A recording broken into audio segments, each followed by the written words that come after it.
दोस्तों, भारत सरकार ने एक फैक्स के जरिए नए लेबर कोड पर बना हुआ कंफ्यूजन दूर किया है। जी हां दोस्तों, आपको बता दें, केंद्र सरकार ने पूरा खुलासा कर दिया है कि जो नए लेबर कोड लागू होने हैं वो 1 अप्रैल 2026 से लागू माने जाएंगे या फिर 21 नवंबर 2025 से। ग्रेजुटी को लेकर जो असमंजस बना हुआ था कंपनी कर्मचारियों में और सरकार के बीच में, जो असमंजस बना हुआ था कि ये कब से लागू होगी, कब से कर्मचारियों को ग्रेजुटी का फायदा मिलेगा, इसको लेकर भी केंद्र सरकार ने जो है स्थिति स्पष्ट कर दी है ताकि किसी के भी मन में उलझन न रह जाए। तो आपको पूरी जानकारी बताते हैं किस किस चीज को लेकर केंद्र सरकार ने स्थिति स्पष्ट की है। यहाँ पर आपको बता दें कि ओवर टाइम को लेकर भी सरकार ने नई अपडेट जारी की है। कितने घंटे आपको काम करना होगा, कितने घंटे बाद के काम के घंटे को ओवर टाइम में गिना जाएगा, तो सब चीजें क्या क्या स्पष्ट की गई है केंद्र सरकार की तरफ से। बहुत बड़ी और नई अपडेट आई हुई है। चलिए सीधे आपको ले चलते हैं जानकारी की तरफ और बताते हैं आपको एक एक चीज की केंद्र सरकार ने क्या कुछ कहा है। तो वीडियो करते शुरू, उसके पहले एक छोटा सा अनुरोध है, वीडियो को लाइक ज्यादा से ज्यादा शेयर करिएगा ताकि ये वीडियो हर कर्मचारी तक पहुंच सके। अगर चैनल को नहीं किया सब्सक्राइब, पेज को नहीं किया फॉलो, तो सब्सक्राइब और फॉलो जरूर कर लीजिएगा ताकि हर नई अपडेट आपको मिलती रहे। सीधे चलते हैं हम जानकारी की तरफ। तो साथियों, यहाँ पर देखिए बहुत बड़ी खबर आई है और बहुत नई अपडेट है जो नए लेबर कोड पर जो है केंद्र सरकार ने रुख साफ किया है। यहाँ पर देख सकते हैं नए लेबर कोड में ग्रेजुटी कैसे और कब से लागू होगी, सरकार ने दी जानकारी और कर्मचारियों के लिए भी बहुत कुछ इसमें बताया गया है। तो दोस्तों, नए लेबर कोड 1 अप्रैल 2026 से माने जाएंगे लागू हुए या फिर 1 नवंबर 2025 से, इस पर भी सरकार ने स्पष्ट जानकारी दी है। यहाँ पर देख सकते हैं ये जानकारी अभी 23 मार्च 2026 की है, यानी बिल्कुल ताजा लेटेस्ट जानकारी मैं आपको यहाँ पर बता रहा हूँ। 23 मार्च की जानकारी बता रहा हूँ। तो चलिए पूरी जानकारी आपको बताते हैं। यहाँ पर देखिए क्या कुछ जानकारी निकल कर आई है कि नए लेबर कोड 2025 को लेकर कर्मचारियों और कंपनियों के बीच जो सबसे बड़ा कंफ्यूजन था, ग्रेजुटी कैसे और कब से लागू होगी, अब उस पर सरकार ने साफ जवाब दे दिया है। तो सरकार ने इस पर लेकर बहुत ज्यादा साफ जवाब दिया है। तो चलिए आपको पूरा जवाब दिखाते हैं। यहाँ देखिए केंद्र सरकार ने जवाब जो है वो फैक्स के माध्यम से दिया है। तो चलिए आपको बताते हैं। यहाँ देख सकते हैं नए लेबर कोड क्या कुछ जानकारी निकल कर आ रही है। नए लेबर कोड 2025 को लेकर कर्मचारियों और कंपनियों के बीच जो सबसे बड़ा कंफ्यूजन था, ग्रेजुटी कैसे और कब से लागू होगी, अब उस पर सरकार ने साफ जवाब दे दिया है। श्रम मंत्रालय ने नई फैक्स जारी कर बताया है। यहाँ पर देख सकते हैं श्रम मंत्रालय ने नई फैक्स जारी करके और जो है जानकारी दी है, बताया है कि ग्रेजुटी के नए नियम जो है यहाँ देख सकते हैं 21 नवंबर 2025 से ही लागू माने जाएंगे। ये बहुत बड़ी जो जानकारी है वो सरकार ने दिया है कि जो नए ग्रेजुटी के लिए जो नए नियम है वो 21 नवंबर 2025 से ही लागू माने जाएंगे, ना कि 1 अप्रैल 2026 से, जैसा कि कई लोग जो है वो समझ रहे थे। बिल्कुल स्वाभाविक सी बात है। हमारे चैनल में भी हमने कई बार बताया कि 1 अप्रैल 2026 से जो है नए लेबर कोड पूरी तरह लागू होंगे। लेकिन दोस्तों आपको बता दें कि जो सरकार ने बताया, श्रम मंत्रालय ने बताया, उन्होंने बताया कि 21 नवंबर 2025 से ही जो है नए लेबर कोड लागू माने जाएंगे। हाँ, 1 अप्रैल 2026 से पूरी तरह लागू भले हो जाएंगे, लेकिन उनको माना यही जाएगा कि वो 21 नवंबर 2025 से लागू हुए हैं। यहाँ पर देखिए सरकार ने आगे क्या कहा है।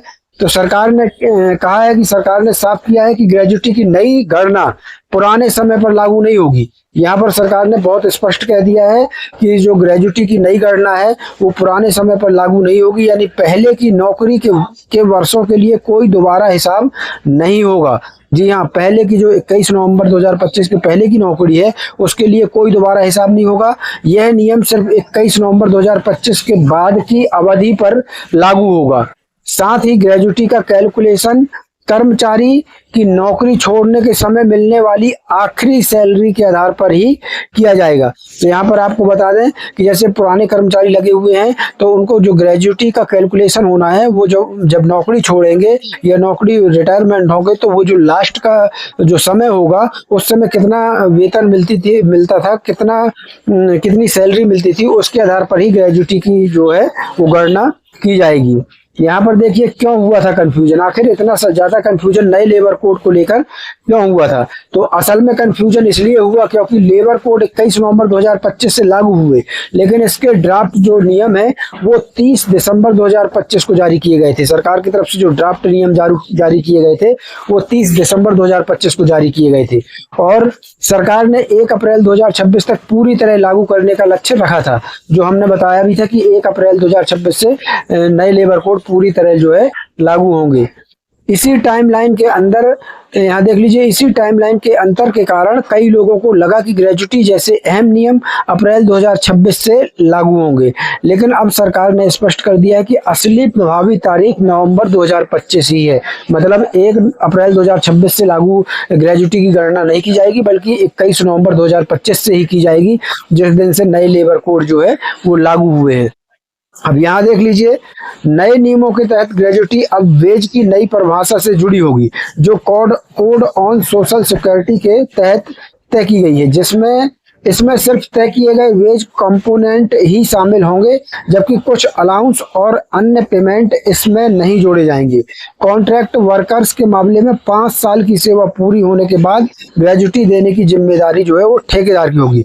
मतलब जब 5 साल की सेवा पूरी हो जाएगी तो जो ग्रेजुटी देने की जिम्मेदारी है वो ठेकेदार की होगी। किन मामलों में? कॉन्ट्रैक्ट वर्कर्स के मामलों में। तो कॉन्ट्रैक्ट वर्कर्स के मामले में 5 साल की सेवा पूरी होने के बाद ग्रेजुटी देने की जिम्मेदारी जो है वो ठेकेदार की रहने वाली है। फिक्स्ड टर्म कर्मचारियों के लिए बदलाव, तो क्या बदलाव हुआ है यहाँ देख लीजिए। सबसे बड़ा बदलाव फिक्स्ड टर्म कर्मचारियों के लिए आया है। अब अगर कोई कर्मचारी 1 साल के कॉन्ट्रैक्ट पर काम करता है और वह अवधि पूरी करता है तो उसे भी ग्रेजुटी का हक मिलेगा। मतलब अगर आपने सिर्फ 1 साल की नौकरी की है तो वो आपको भी फिर ग्रेजुटी का हक मिलेगा। पहले आमतौर पर इसके लिए कम से कम 5 साल की नौकरी जरूरी होती थी, इसलिए यह बदलाव कर्मचारियों के लिए बड़ी राहत माना जा रहा है।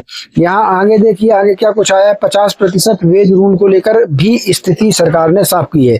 यहाँ देखिए, इसके अलावा 50% वेज रूल को लेकर भी स्थिति साफ की गई है। अगर किसी कर्मचारी की सैलरी में अलाउंस 50% से ज्यादा है तो अतिरिक्त हिस्सा बेसिक वेज में जोड़ दिया जाएगा, जिससे पीएफ और ग्रेजुटी जैसे बेनिफिट बढ़ सकते हैं।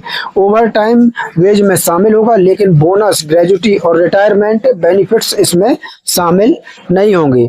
वहीं अगर बात कर लें तो काम के घंटे 8 घंटे रोज और 48 घंटे हफ्ते के रहेंगे। मतलब हफ्ते में 48 घंटे ही जो है काम ले सकती हैं कंपनियां, एजेंसियां और विभाग।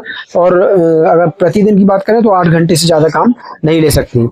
और ओवर टाइम का भुगतान दुगना मिलेगा। अगर कहीं कोई कंपनी विभाग ओवर टाइम करवा रहा है तो उसका जो भुगतान है वो कर्मचारी को दुगना मिलेगा। कुल मिलाकर सरकार ने इन फैक्ट्स के जरिए कर्मचारियों और कंपनियों के बीच फैली बड़ी उलझन को काफी हद तक जो है दूर करने की कोशिश की है। अब यहाँ पर साथियों मैं आपको बता दूं कि सरकार ने यहाँ पर बहुत कुछ स्पष्ट किया है ताकि कोई भी जो है मन में संशय न रहे, कंफ्यूजन दूर कर दिया है। हालांकि अभी जो है पूरे देश में एक सा न्यूनतम वेतन हो, इसको लेकर अभी कोई अपडेट बड़ी नहीं आई है। वो 1 अप्रैल के पहले बड़ी अपडेट आ सकती है कि क्या पूरे देश में एक सा फ्लोर वेज लागू होगा, पूरे देश में कितना न्यूनतम वेतन केंद्र सरकार तय करती है। इसके लिए थोड़ा सा हमें इंतजार करना पड़ेगा। हो सकता है 1 अप्रैल के पहले ऐसी कोई जानकारी केंद्र सरकार से आए, और जैसे ही जानकारी आती है तो आपको सबसे पहले इसी चैनल, इसी पेज के माध्यम से जानकारी भी मिल जाएगी। इस चैनल को जरूर फॉलो, सब्सक्राइब करके रखिएगा। तो साथियों चलिए आज के लिए बस इतना ही। मिलते हैं नई वीडियो के साथ, नई जानकारी के साथ। तब तक के लिए धन्यवाद। जय भारत, जय हिंद।